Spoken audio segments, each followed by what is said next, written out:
Buonasera a tutti loro alla 18ª edizione del corso di storia delle oreficerie e delle arti decorative, e quest'anno è dedicata ai tesori non solo di Venezia ma anche della parte litoranea, quindi di Caorle e Chioggia. E il tema dei tesori l'abbiamo trattato con una lezione inaugurale del professor Gelichi, che ha parlato proprio del significato di tesori, quindi in questo caso riferito a beni mobili, a oggetti preziosi, ma non solo, visibili, in particolare nelle cattedrali, nelle chiese, dove sono essi raccolti. Oggi assisteremo ad una conversazione senz'altro molto particolare, perché l'oggetto è un pavimento, quindi un'accezione particolare di tesoro, in senso estensivo. Un tesoro, quindi dentro un contenitore e con altri tesori, e visto nella sua materialità, cioè la parte conservativa materiale. Oltretutto dopo un evento calamitoso come quello appunto dell'acqua alta, l'acqua grande del 12 novembre 2019, che ha procurato danni notevoli al pavimento e non solo.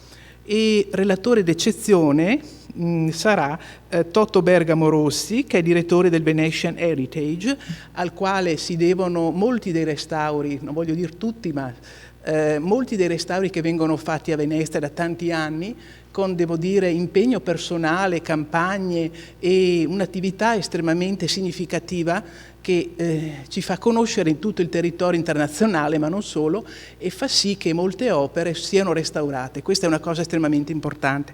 Quindi grazie alla tenacia delle persone che vi si dedicano.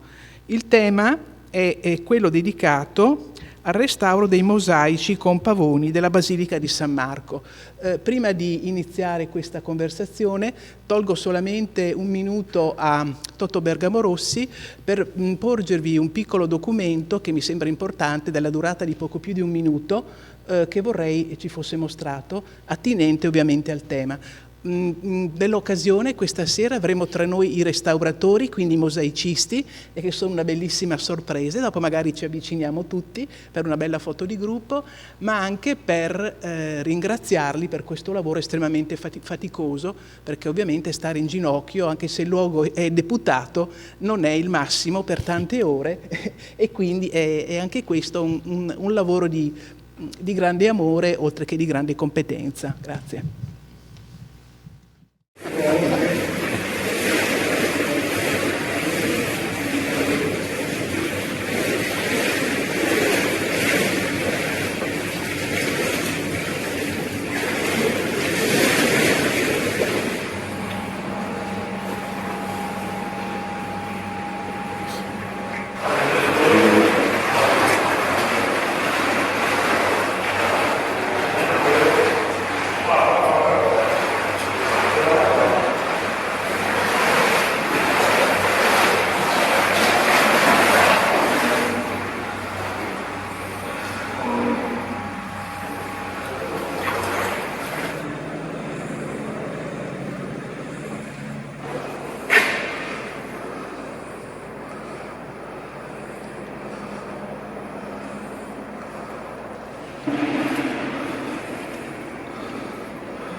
Gente che ha perso tutto.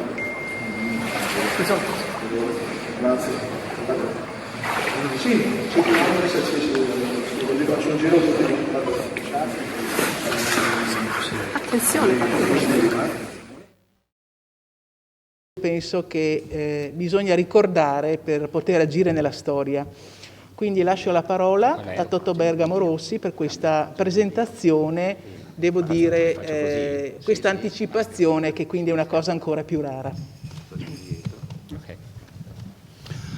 Buonasera a tutti, ringrazio la vecchia amica Letizia per avermi invitato e soprattutto per venire ogni tanto all'Ateneo, del quale sono socio, ma purtroppo ci fanno correre tantissimo in questi ultimi anni e non solo a Venezia, e quindi il tempo di partecipare alle attività dell'Ateneo Non è facile, comunque grazie per l'invito e sono felice di essere qui con voi e felice anche di illustrarvi parte della nostra attività e in questo caso appunto il restauro di una porzione del pavimento musivo della Basilica di San Marco. Due informazioni in merito all'attività di Venetian Heritage, che appunto è un'organizzazione internazionale non profit con sedi a Venezia e New York e da 22 anni sostiene iniziative culturali tramite mostre, restauri, pubblicazioni, conferenze, studi e ricerche ai fini di far conoscere al mondo l'immenso patrimonio di arte veneta in Italia e nei territori anticamente parte della Serenissima. Come ricorda appunto Letizia anche nei nostri 20 anni fa, quando iniziamo restauri molto importanti come la cattedrale di Trau in Croazia e il mausoleo di Diocleziano, poi cattedrale di Spalato. E all'epoca appunto con la mostra Tesori della Croazia ci fu una collaborazione molto importante. L'alta marea eccezionale che colpì Venezia durante il mese di novembre del 2019 sommerse l'intera Basilica di San Marco, causando importanti danni ai preziosi mosaici pavimentali. Venetian Heritage, e qui ci tengo a ringraziare il mio team, che non siamo tantissimi, in ufficio siamo 3, facciamo qualsiasi cosa, c'è il dottor Giorgio Ceccato e la dottoressa Farace, che ringrazio perché primo non facile lavorare come tutto il giorno, ma soprattutto sono multitasking perché fanno dalla raccolta fondi a Instagram, ai social, alla rassegna stampa, ai progetti, raccolta informazioni. No, grazie tantissimo, ancora una volta.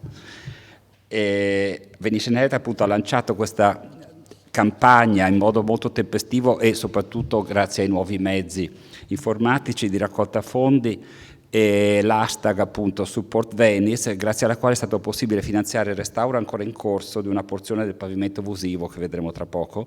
Grazie ai fondi raccolti inoltre è stato possibile finanziare anche il restauro del monumento al doge Francesco Morosini sul pavimento della chiesa di Santo Stefano, che abbiamo appena concluso. Tra l'altro se vi capita di passare è molto bello perché finalmente sono emerse anche queste peculiarità dell'utilizzo del bronzo su marmi che prima erano completamente monocromi, invece adesso sono venuto fuori Carrara o Bardilio, quindi c'è una policromia di marmi e la lavorazione del bronzo è finalmente emersa.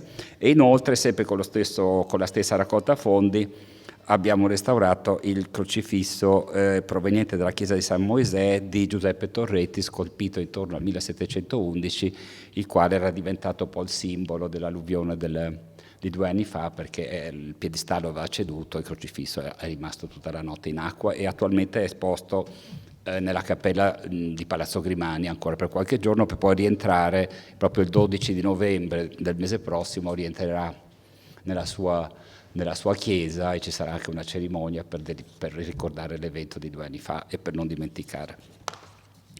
Ecco, qui passiamo un po' a delle informazioni di localizzazione. Appunto questa è la zona in rosso, è dove si trova la parte attualmente in restauro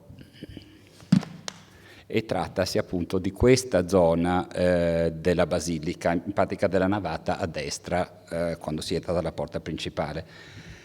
La grande acqua alta del novembre del 19 ha sommerso l'intero pavimento della basilica, innescato varie forme di degrado che hanno interessato buona parte del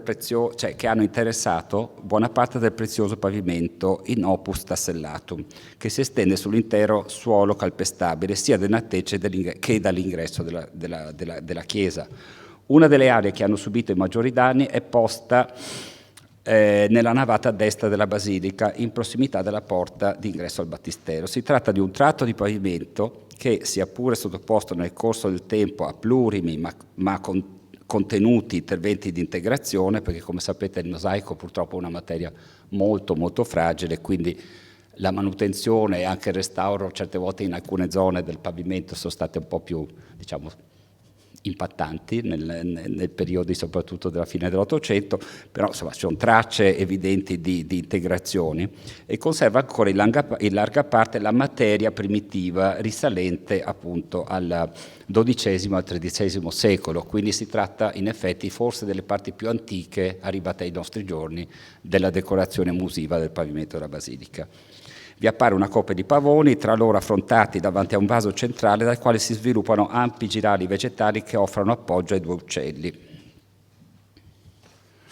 Qui abbiamo un po' di documentazione grafica, si passa appunto alla famosa pianta di Antonio Visentini, del suo rilievo dettagliatissimo, il quale dedicò una serie di tavole incise sia alla pavimentazione che ai prospetti, alle sezioni della basilica, che devo dire sono delle incisioni favolose. E poi a materiale grafico più recente, come questa documentazione del XIX secolo conservata presso la Procuratia di San Marco. Questa è tratta dalla famosa pubblicazione di Ongania, che è appunto della fine dell'Ottocento, e fu un lavoro, quello di Ongania, impressionante dal punto di vista di documentazione sia del pavimento che delle pareti della basilica. E questa è un'immagine degli anni 70 del secolo scorso, e si vedono appunto le lacune integrate purtroppo con materiali anche cementizi, se non sbaglio, oppure delle malte, diciamo non proprio consone all'integrazione. E in questo caso con la luce radente è visibile appunto anche una zona di integrazione, diciamo di restauri più antichi, spesso anche non conducibili a date precise, ma probabilmente di fine del XIX secolo.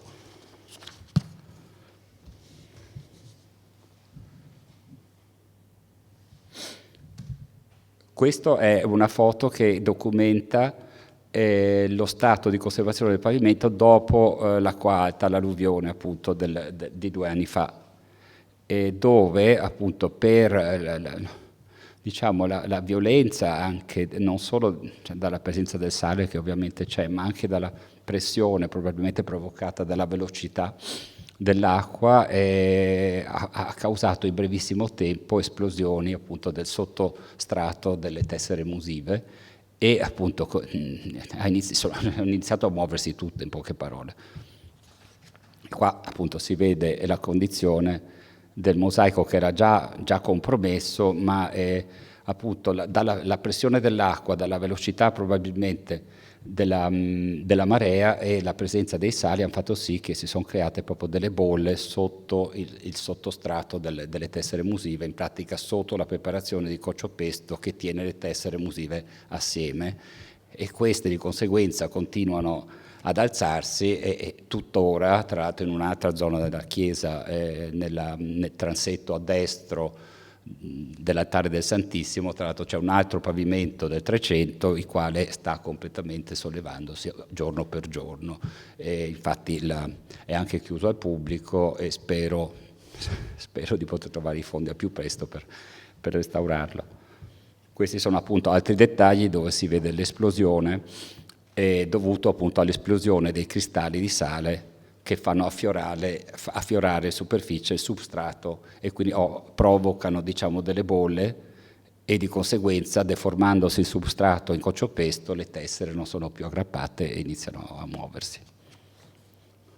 Altri dettagli sempre dopo l'acqua alta, sia con luce radente che macro immagini,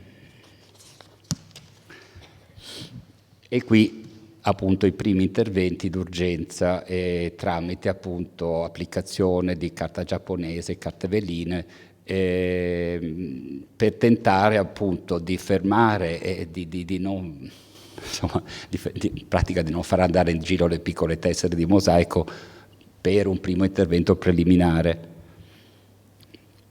E qui si continua l'intervento sempre appunto con il bendaggio incrociato con tela di cotone, per scongiurare appunto diciamo il divagare, come si dice, è una specie di effetto a ragnatela quello che succede con i sali. Purtroppo possiamo paragonarlo a una specie di tumore, cioè in pratica purtroppo non siamo ancora arrivati. Io ho studiato un po' di anni fa il restauro della pietra, e devo dire che una delle poche cose che non siamo arrivati a punto sono i problemi di consolidamento.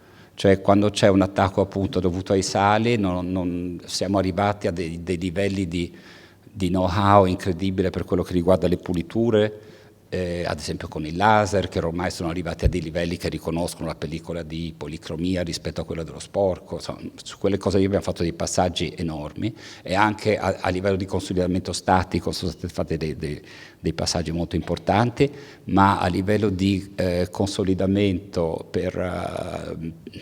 appunto per deterioramento di sali non siamo ancora in alto mare, purtroppo. Queste sono varie metodologie che tra l'altro mi piacerebbe anche poi porre anche le domande da parte vostra, perché oggi siamo molto fortunati perché abbiamo con noi Enrico Durì, Enrico Pinzan, Andrea Rizzini e Marco Vaccher, che sono questi 4 gentiluomini qui con noi, che se vi capita, visto che si può, è anche visibile, non dico accessibile, ma è visibile. La zona di restauro attualmente appunto in corso del pavimento dei Pavoni è visibile attraverso un'impalcatura che ha una parte di schermo trasparente, e quindi se vi capita di passare in Basilica, se non siete invasi dai turisti, cosa che durante la settimana ci si sta ancora abbastanza bene, vi consiglio di andare a vedere cosa stanno facendo, perché è un pianeta. Anche per chi ha studiato il restauro, ma non ho mai fatto il restauro dei mosaici, devo dire è incredibile vedere la capacità e la manodopera e anche le nuove tecnologie applicate appunto a materie millenarie. Qui appunto lo studio anche grafico, e poi magari ci diranno di più i restauratori mosaicisti, che con la tecnologia attuale riescono a fare delle fotografie a 3D, le quali poi vengono utilizzate per l'applicazione delle tessere dopo il successivo strappo, diciamo, iniziale della parte superiore, diciamo, substrato del mosaico. Quindi loro utilizzano alla fine le fotografie per usare al negativo riposizionamento di ogni tessera, e con questo devo dire il risultato finale è incredibile, perché non è un mero disegno, un rilievo grafico che poi viene ricomposto dal mosaicista, spesso in modo troppo perfetto. In questo caso loro riproducono esattamente la storia anche del mosaico, quindi non solo il riposizionamento delle tessere come erano, ma addirittura anche con le inclinazioni di superficie, perché riescono a fare anche rilievo della superficie orizzontale, quindi non viene riposato a nuovo a bolla, come si dice, ma addirittura hanno delle dime che possono seguire anche le inclinazioni che aveva, ovviamente non le bolle, quelle di esplosione, ma quelle che abbiamo visto prima, ma diciamo le inclinazioni date dal tempo del pavimento. Questi sono dei primi rilievi che vengono tracciati per i successivi strappi, perché ovviamente gli strappi cioè non possono staccare delle porzioni troppo grandi, e quindi vengono delimitati attraverso, appunto, utilizzando che ne so, in questo caso delle fessurazioni già esistenti, o anche in certi casi delle antiche giornate, perché anche i mosaici venivano appunto quando venivano, come si dice, posati, erano posati con dei tempi determinati, perché avevano la presa della caccia del cociopesto che andava in azione. Qui sempre i rilievi delle... Ecco. Questa è una giornata?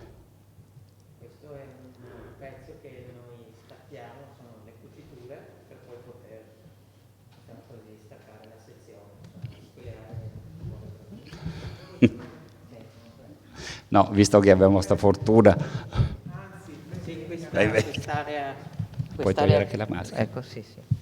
Quest'area che vedete, dove al lato opposto avete questa carta che vedete dove sono state applicate le tessere, è un'area appunto che noi stacchiamo di tesserine, dove vediamo che il mosaico è maggiormente degradato, per poter creare la sezione totalmente libera, per poi poter staccarla ovviamente con delle spade ed altri strumenti che noi abbiamo appositi per poter diciamo così, trasportarla in un quartiere che è praticamente una porzione che noi abbiamo dove mettiamo in appoggio il mosaico staccato per poi pulirlo nel retro.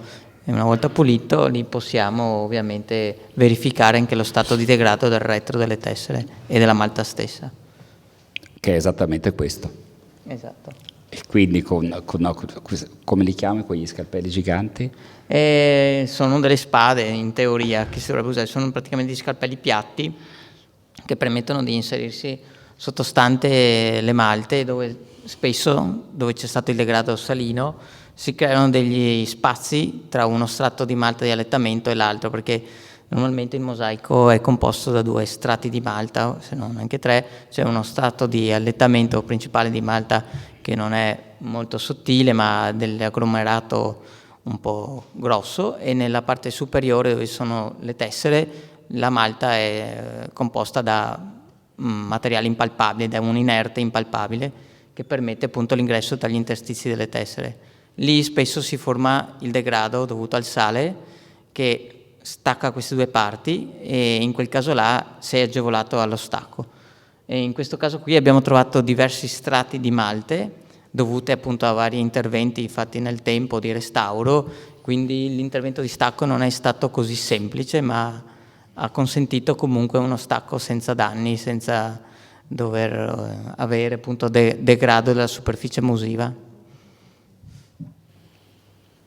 Ecco, qui abbiamo gli stacchi, appunto, una volta eseguiti, posizionati su queste tavole che poi sono stati trasportati nel meraviglioso laboratorio fabbriceria che si trova nelle absidi della Basilica di San Marco.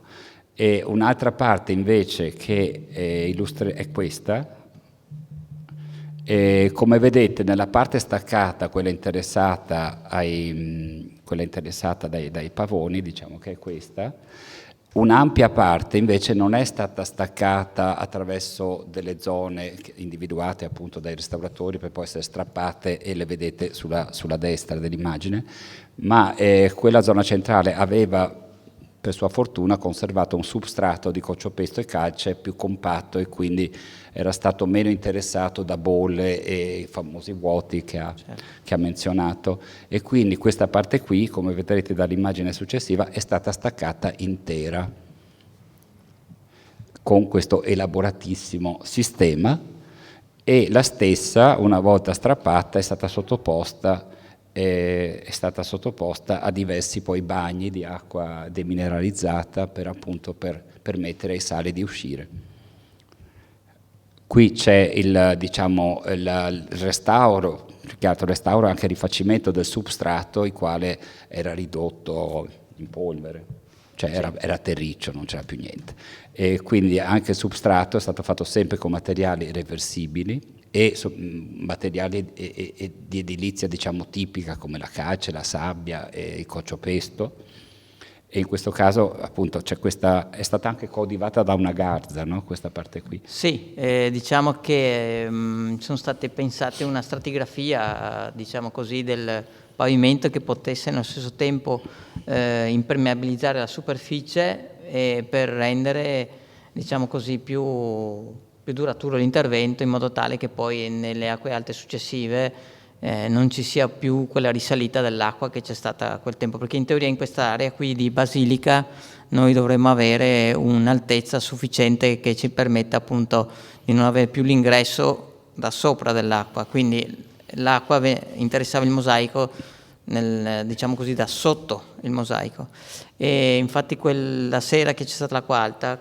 ero andato a fare un intervento con il proto di San Marco, Mario Piana, e in quel caso lì, camminando sopra quella superficie, abbiamo sentito proprio il pavimento sollevarsi, quindi si comprende da questo che la spinta dell'acqua ha una pressione non indifferente su queste superfici, che hanno ovviamente delle malte che sono allettate spesso in calce e che hanno appunto un degrado molto facile e attaccabile dal sale. Ecco, questa è la parte centrale che abbiamo visto prima del mosaico, che è stata appunto strappata con una grande porzione e immersa appunto in questi bagni di acqua demineralizzata, ai quali poi l'acqua viene costantemente sostituita fino a quando la misurazione dei sali scende. Certo. Quindi è un processo molto lungo, è durato un bel po' di mesi. Sì. Per quanto riguarda il telaio, forse è sicuro, che abbiamo visto in precedenza, diciamo che è anche una tecnica abbastanza nuova su una porzione così grande di stacco di mosaico, perché gli stacchi fatti così, almeno che da quello che ci è stato indicato, non erano spesso pensati per la difficoltà stessa di sollevare una porzione così pesante. Merito è anche e soprattutto del nostro qui Enrico Durì, che ha sicuramente pensato a questa cosa e che quindi assieme ovviamente all'ufficio tecnico hanno studiato una modalità per poter Enrico, vuoi pensare venire al sollevamento. Sicuramente forse in questo caso è giusto che lui intervenga e vi dia delle delucidazioni forse su quello che è stato svolto, anche se poi alla fine la manualità del fare l'abbiamo usata io e Andrea in questo caso, ma sicuramente il merito è di Enrico Puoi venire qua un secondo? E dell'ufficio che hanno pensato un po'. Mettiamo un attimo, sì. Anche con la sedia, va?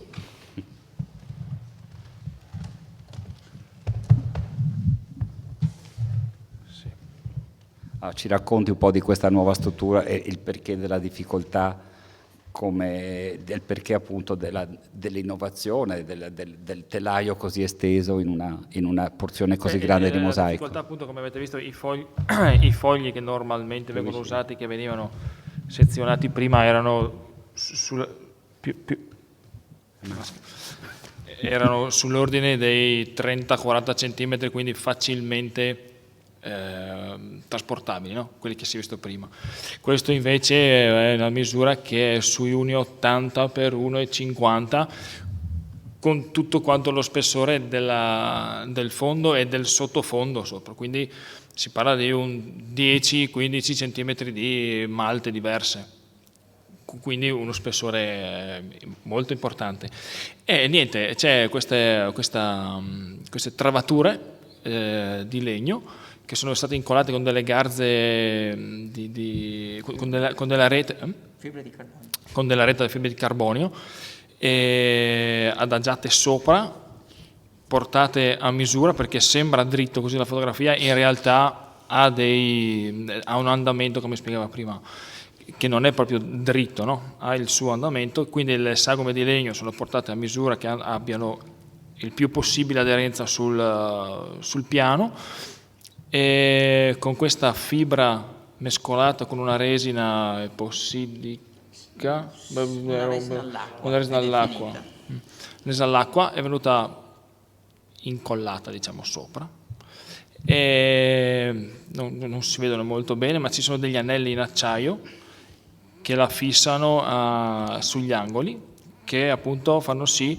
che possa essere facilmente agganciata la struttura di legno, quindi viene incollata, diciamo così, sul mosaico, e questa struttura poi viene sollevata tramite un paranchetto che è stato fissato su tutta la struttura in tubi innocenti, e questa qua è spostata di una decina di metri fino alla sua vasca di desalinizzazione. È stato fatto tipo un carro ponte, diciamo, no? Con la rottaietta sopra, che una volta alzato consentiva di spostarlo esattamente sopra la vasca e calarlo dentro. Certo. Sì, l'interessante poi di questo tipo di intervento, che questo è il lato tecnico, è il fatto che si siano trovati degli elementi che ci permettessero comunque la reversibilità poi di tutta quella struttura. Parlava della resina all'acqua, ma in precedenza è stato grazzato, come aveva ben detto il nostro qui Bergamo, e abbiamo visto che la compatibilità tra i due elementi ci permetteva la reversibilità, no? Dell'intera struttura, perché erano tutti comunque reversibili anche con altri solventi e non danneggiavano il mosaico. Quella è stata la peculiarità di tutto questo lavoro che ha permesso l'esecuzione e il pensare una struttura di questo tipo, che in altri casi sarebbe stato difficile avere sia una resistenza meccanica e anche allo stesso tempo una reversibilità che ti permettesse poi di riportare alla luce il mosaico sotto la struttura. Ecco, questa è una cosa molto interessante che avevamo anticipato prima. Come vedete sul fondo è la fotografia ad alta definizione 3D, dove vengono riposizionati i tasselli, le tessere a testa in giù, in pratica vengono posizionate sul suo posto. In pratica è un lavoro da dentista che rimette il dente sulla gengiva, in pratica la stessa cosa, e questo permette veramente poi il riposizionamento. È un po' difficile da spiegare, però magari il tecnico lo spiega meglio di me. Sì, sicuramente in questo caso potremmo sentire Marco, che è lui in questa foto che esegue il lavoro e potrà spiegarvi al meglio l'esecuzione che ha. A me sembrava più interessante avere loro oggi, perché no, perché sì, è più diretto con l'intervento con gli esecutori.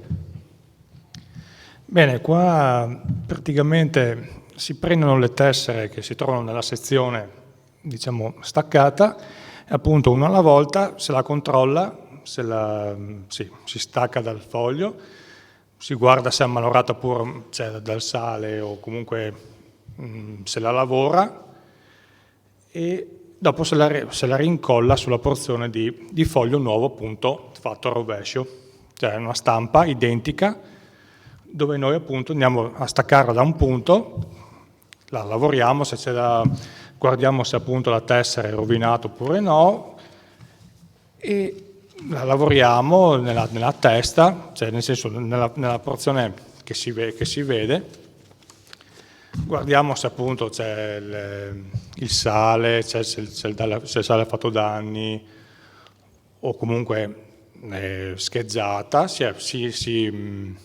si va a limare, ad abbassare, e dopo appunto si lavora, si fa tutto l'intervento per renderla uguale e si rincolla.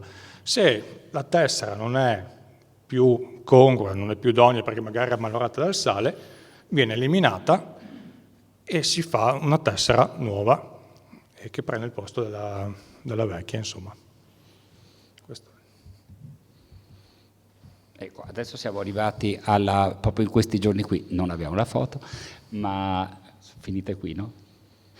Ma appunto in questi giorni qui stanno iniziando, appunto hanno ricomposto le parti staccate iniziali e le stanno riadagiando, quindi sono stati posati 60 centimetri adesso, no, di quello spicchio vicino ai pavoni, e devo dire che è veramente una cosa favolosa poter vedere questo livello di qualità, che dovremmo esserne molto più orgogliosi in Italia, perché questo tipo di specializzazione non ce l'ha nessuno, devo dire. Quindi grazie ancora a tutti voi, perché è incredibile quello che si riesce a fare, grazie a una enorme, prima l'enorme pazienza che avete, e soprattutto alla costanza, alla pazienza e alla conoscenza e al rispetto di quello che hanno di fronte tutti i giorni, quindi grazie. Domande?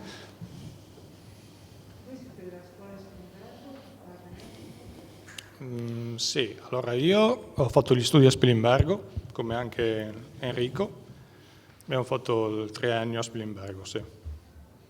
Gli altri non... Sì, altri veniamo da altre esperienze. Io vengo dall'Accademia di Belle Arti e il mio collega qui, Andrea, ha fatto la scuola di Verona di restauro e sta studiando all'università ancora per beni culturali, giusto Andrea?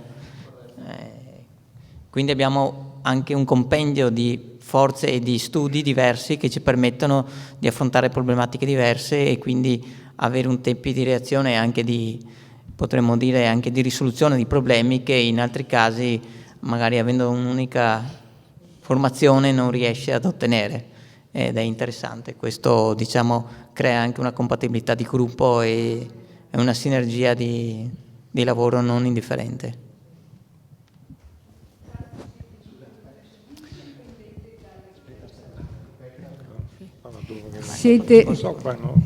Siete liberi professionisti o dipendete dalla Chiesa di San Marco? Perché una volta aveva i suoi aveva le sue maestranze, adesso non so se ci siano C'è la ancora. Facciamo fabbriceria. sempre parte delle maestranze. La fabbriceria che dipende dalla procuratoria di San Marco. Esatto. Sì, per fortuna insomma, ancora resistono.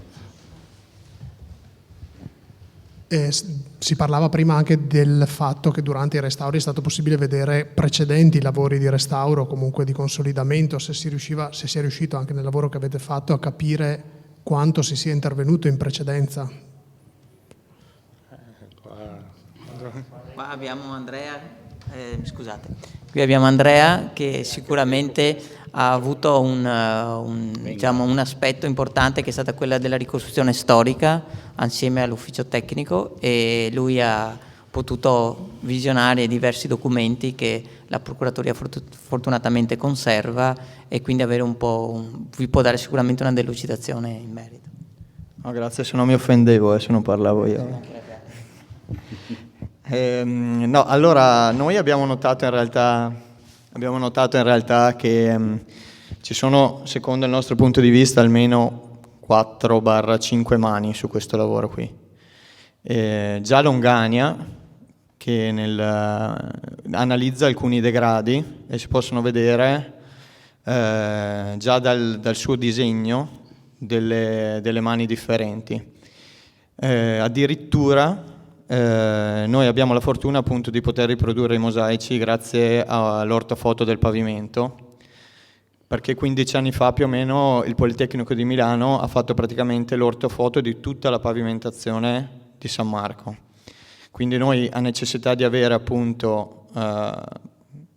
necessità di replicare appunto delle porzioni di pavimento per poi, come avete visto, incollarci sopra delle tessere. Noi siamo in grado di riprodurre l'intera pavimentazione, e in alcune zone abbiamo visto che addirittura nei 15 anni precedenti qualcuno ci ha messo le mani, perché dalla foto dell'ortofoto del Politecnico di Milano abbiamo delle variazioni di tessere, proprio di aggiunte di tessere addirittura.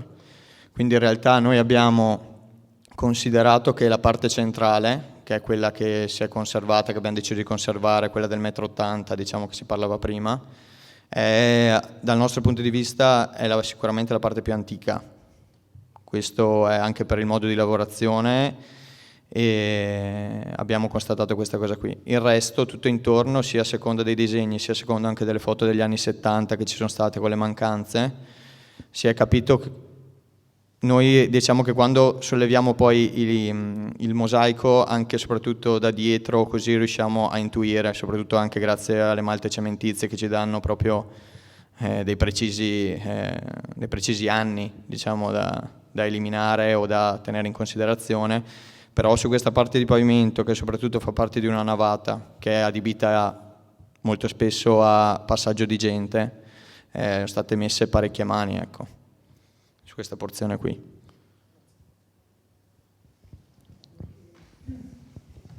Microfono a Letizia. Ecco, sì, volevo sapere, a proposito della compatibilità dei materiali, avete parlato prima di resine, comunque all'acqua, reversibili, eccetera, no? Sì. Volevo sapere, ad esempio, siete intervenuti nel coccio-pesto anche, perché essendo che, da come ho compreso, questa pressione proveniva dal basso, quindi che tipo di materiali, oltre alla resina all'acqua, avete adottato, cioè rispetto ai materiali che comunque ci sono diversi interventi, e quindi evidentemente bisogna fare una scelta con i materiali odierni, ecco. A tal proposito possiamo dire che fortunatamente abbiamo, diciamo così, da esperienze fatte un po' anche da contatti che abbiamo avuto con altre persone che collaborano con noi, e anche comunque per amicizie varie, abbiamo la fortuna di avere una malta che riprende, che è quella che utilizziamo poi per l'allettamento, che riprende quelle che sono le malte antiche. È stata studiata ed è stata vista anche dal CNR, e gentilmente, diciamo così, è stata e poi è stata introdotta anche da noi grazie a amicizie che noi abbiamo e abbiamo avuto contatti per poter dopo, ovviamente visionata dal nostro Mario Piana, e che ha deciso che poteva essere una malta confacente alle nostre esigenze, e dopo ovviamente lievemente adattata alle esigenze della Basilica, su esperienza nostra, sull'esigenza di posa vera e propria. In questo caso Enrico Durì, io gli diedi la ricetta di questa malta e lui nello specifico la sperimentò sul posto e vide che ci furono diverse problematiche che potevano essere sistemate aggiustandola per quel poco che serviva. Pertanto utilizziamo ancora ad oggi malte che sono totalmente, diciamo così, di manifattura corrispondente a quello che si usava in antico, quindi il classico cociopesto, che è fatto appunto di grassello di calce e di cotto, e con delle accortezze che ovviamente ci permettono di avere anche una garanzia di tenuta nel tempo, perché ovviamente non avendo il cemento che ovviamente porta sali, abbiamo ovviamente un allungamento di vita del mosaico stesso. E questo, diciamo così, sono quei patrimoni che la Basilica possiede, no? Perché sia perché nel tempo si tramanda l'esperienza di lì dentro, io che quando sono entrato ho avuto esperienza dei vecchi che erano prima di me, e così perché anche puoi aggiungere e far crescere l'esperienza lì dentro dando del tuo, quando puoi dare delle indicazioni che possono dare una miglioria in quello che stai facendo. Questo è per quanto riguarda... Sì, poi per quanto riguarda le resine che abbiamo utilizzato, io appena arrivato mi ricordo che per isolare si utilizzava addirittura del piombo, mi sembra, nei sottofondi, perché ovviamente noi scaviamo all'incirca sui 30-40 centimetri quando andiamo a rimuovere totalmente una porzione di mosaico, e quella parte lì va praticamente isolata appunto dal fatto dell'acqua che proviene molto spesso da sottostante, diciamo.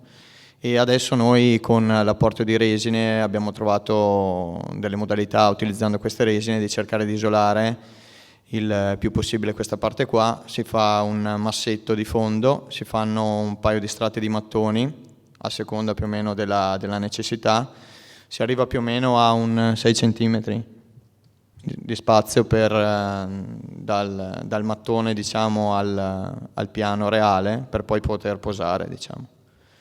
Quindi queste sono le procedure attualmente utilizzate in Basilica, avendo la fortuna appunto di avere questo ortofoto qua che ci permette di anche estrarre per lavorare in studio. La procedura attualmente è questa. Un'ultima domanda da farvi, cioè adesso nel caso, facendo le corna, come si suol dire, ci fosse una nuova invasione d'acqua, altro che corna, che cosa bisogna fare? Cioè, perché si parla di interventi d'urgenza, che ne ho ascoltato con estremo interesse, per evitare un distacco o la perdita delle tessere, ovviamente. Ma avendo già fatto un intervento e conoscete un po' anche la prassi e le metodologie e i materiali, cosa si può fare per contenere e rendere meno drastico o un eventuale ulteriore arrivo d'acqua, insomma? Posso dire una cosa, che nel caso specifico questo deterioramento è avanzato tantissimo, ma era anche una zona, diciamo, abbastanza devastata. Ah, sì. E quindi questo è stato il colpo di grazia. La cosa che secondo me sarebbe come la panacea di qualsiasi cosa, in questo caso qui ce ne vorrebbero 20 di loro e non solo 6, quanti sono? 5, perché il problema è la manutenzione ordinaria, che solo attraverso questa possiamo garantire una lunga vita a questo genere di manufatti. In questo caso qui mancava una manutenzione ordinaria da tanto tempo su una superficie già degradata, restaurata, integrata malamente, quindi bisognerebbe sicuramente, se dovesse venire, facciamo le corna come dici tu, una taluna, questa parte qui, una volta riadagiata, non si alzerebbe immediatamente, ecco, avrebbe una vita più lunga. Certo. Ho detto una cazzata. Sì, corretto. Calpestabile, certamente non deve essere calpestata dal pubblico. Quello è un problema reale, nel senso che la basilica è un luogo di culto, è un bene artistico, eccetera, ed è anche un bene che porta del guadagno. Queste tre cose devono andare a pari passo e bisogna un attimo regolarsi su questa cosa qui. Bisognerebbe fare un po' come hanno fatto a Siena, che non so se avete visto. Ci sono tutti dei camminatoi trasparenti, obbligatori. Anche a cui lei ha. Sì.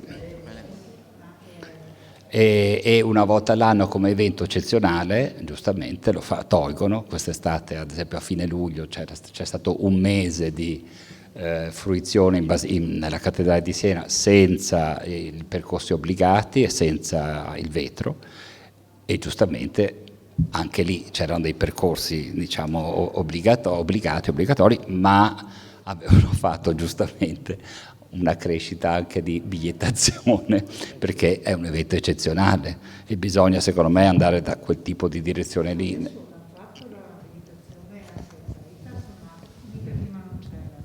Sì, bassissima, perché 3 euro a persona. No. Beh, dal niente a 3 è già tanto. Poi c'è quello dei 15 se si fa campanile, tesoro, tesoretto, tutto insieme, ma basilica è 3. È già un filtro che secondo me è necessario, perché purtroppo... no, soprattutto perché non possiamo essere gestiti come nel 1970, siamo passati da 5 milioni di turisti l'anno a 25 milioni prima del Covid, quindi certo, assolutamente.